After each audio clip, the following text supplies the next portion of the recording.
rappers and music producers? It's Curtis King of CurtisKing.com, and today I'm doing a highly requested video to share with you my particular vocal mixing chain when it comes to FL Studio and the Waves plugins. Over the last 2 to 3 years, I have been on an endless journey trying to figure out how to mix my vocals to the best of my ability. In the process, I have gone through many different vocal chains. I've bought so many different presets, just trying to find what was best for my particular tone of voice. Now, what I looked for in particular was first an artist that had a similar vocal tonality that I do, because I figured that whatever their engineer did, I would probably do for my tone of voice. Many people have told me that I have a tonality within my music that reminds them of an artist like Pharrell. So I searched it out on YouTube, Pharrell's vocal chain, and a video by Leslie Brathwaite popped up on the Waves plugin channel. Now, this video ended up being the starting point and pretty much the major foundation of what my vocal chain is today. Then from there, I got a little help from the homie Oh Gosh Leotis, who's been mixing all of my vocals for some years now. Combining all of these techniques plus some techniques that I learned myself through trial and error, I want to share with you the step-by-step process that I use to mix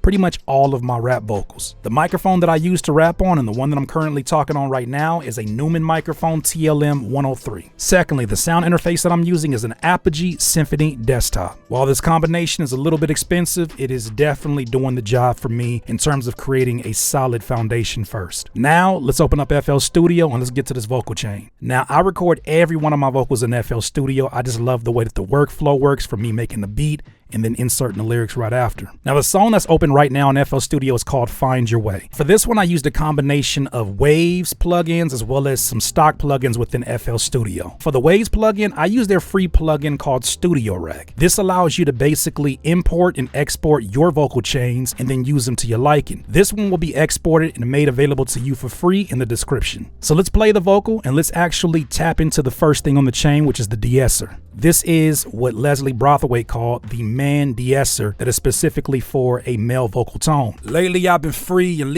that's without it, this is with it. Lately I've been free and leaving my mind open. So it gets rid of some of the hissiness on the top end of my voice. Next thing is the REQ. And we do this vocal bass roll off to make sure that it doesn't clash with the bass in the song, and we're getting the most special parts of my vocals. So without it, lately I've been free and leaving my mind open. With it, lately I've been free and leaving my mind open. So now you see the vocal is getting a little bit thinner on the low end, but it's also becoming a little bit more clear as we start to mess around with it. Next thing is a plugin called Compressor. Leslie Brathwaite talks about using this as a subtle vocal compressor that you'll barely hear in the process, but you know it's doing something. I believe he says in a video, which I'll put there in the description, that if you hear the compression, you're probably overusing the compression. Without it, lately I've been free and leaving my mind open. With it, lately I've been free and leaving my mind open. Now, the next plugin in the chain is called the SSL E-Channel. Now, this plugin is a filter and EQ shaper. Now, what you'll see here is a high frequency EQ, a high medium frequency EQ, and a low medium frequency EQ, all of which are obviously affecting different frequencies within the vocal. Now, the only thing that I'm over here manipulating is that I'm pushing the kilohertz over to about 12.77, and I'm also boosting on the high frequency to about 4.2. In the high medium frequency,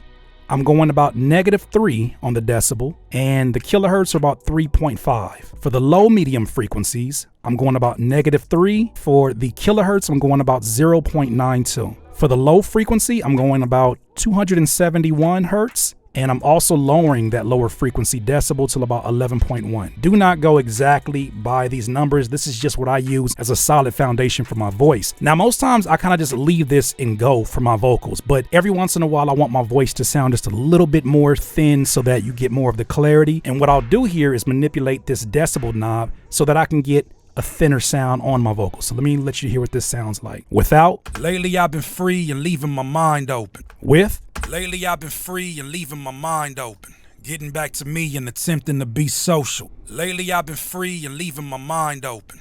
Getting back to me and attempting to be... And you got to be careful how much of the decibels that you take away. But to compensate for that, the next thing in the chain, this is one that you've seen me use many times in my live stream, called CLA vocals. Now, we'll do a separate video about this at some point in time, but if not for this plugin, I don't think that I would be mixing. This particular one makes it so easy to understand. Now, the first section here allows you to control the bass within your vocal. I have the characteristic sound here to lower. Then I also have the bass pulled down to -1.5. Next section is your treble. I have it on the bite characteristic, and then I have it boosted to 2.6. Next section is a compressor. So this is your second compressor that you're adding to the chain. The characteristic of this is set at push, and the knob is actually at 0. Now the next 3 sections, which are the reverb, delay, and pitch, we're not gonna mess with those in CLA Vocal for this particular chain. We're gonna wait to the very end of this process, and I'm gonna show you how to do that with the FL Studio stock plugins and with Ascend. So here's the vocals before CLA Vocals. Lately I've been free and leaving my mind open. Now here's the vocals with CLA.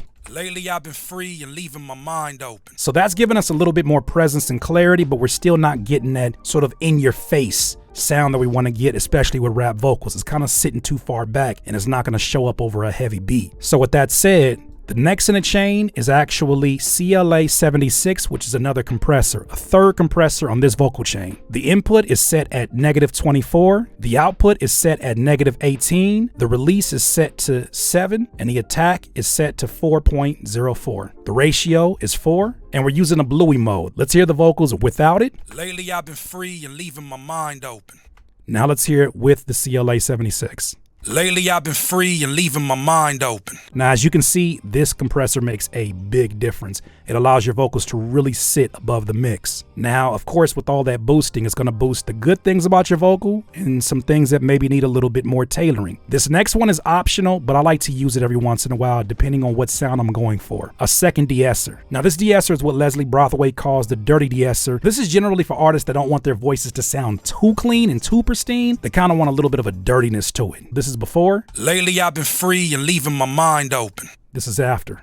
Lately I've been free and leaving my mind open. Okay, now that we have the vocal, let's talk about these 2 sends. Now, most times you don't want to have your reverb or your delay directly on your main vocal chain because you want to manipulate some of the characteristics of just the reverb. Now, send channels work like any other channels on the mixer. You basically would open up the plugins like you would any other plugins, add them, then you would right click, go to dock to, and then go to right, and it'll basically dock your sends over here. Now, to make sure that your vocal makes it to the send, you want to highlight this channel and then click here to the reverb send and to the delay send. Now, pulling down the vocal here will basically determine how much of that reverb that you'll be hearing and how much of the delay that you'll be hearing. Manipulating these volumes right here will turn down the overall reverb send and the overall delay. It'll make more sense when you hear it though. In the reverb, I'm using the Fruity Reverb 2.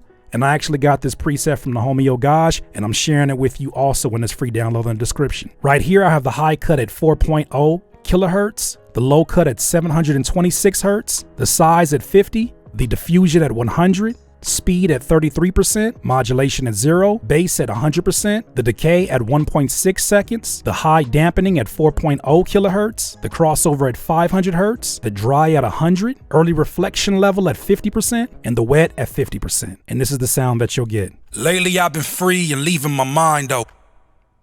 Next thing that I'm messing around with is the delay. I'm using the Fruity delay for this preset. And basically the timing here is 1/4. It's set to stereo mode. I have the feedback level at 13.4%, the cutoff at 1165.7 hertz, and then the filter mode to low pass. I manipulate low pass and high pass depending on what sound I'm going for, but it's really up to you. The wet is set to 100% and the output dry is 100%. And that's really all that I'm manipulating. So now, before. Lately I've been free and leaving. After. Lately I've been free. Now, the purpose of your delays is to create a little bit more depth and space within your vocals. The dope thing about Waves is that they always have plugins on sale. I would absolutely be on the lookout or sign up to their email list. All the links below are affiliate links, so they definitely help out this channel, and I greatly appreciate it if you access them through those particular links. Studio Rack is actually free, and it allows you to import these XPS files that I'm going to be giving to you for free in the description below. You'll also get access to those FL Studio stock presets for the reverb and the delay. Thank you for watching, and much love to my Patreon supporters. Talk to you soon. Peace. Look up, Nazi. Say cheese.